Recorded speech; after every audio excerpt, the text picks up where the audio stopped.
另外咧，即係另外一樣關於我覺得我自己真係步入中年咧，就係我發現咧，嗱，我哋中年冇乜所謂啦嘛，好多人冇乜所謂，冇乜所謂咧，原來係有個 pose 㗎。嗰個 pose 係點樣嘅咧？好簡單嘅咋，你係手放後面，跟住你會咁樣行。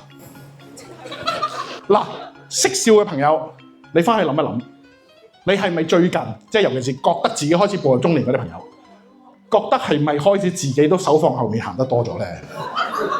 如果係嘅話，恭喜晒，大家都係中年朋友啦。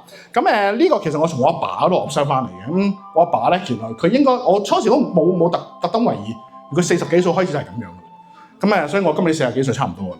咁當然啦，即係你人到中年，乜嘢都冇乜所謂，好似唔係咁好啊嘛。因為後生嗰啲叫廢青啦，老嗰啲叫廢老啦，咁中年呢啲叫廢中，從30幾廢中到60幾。都廢得幾徹底嘅，咁唔得嘅，唔可以咁樣嘅。人到咗中年都應該要有啲追求嘅。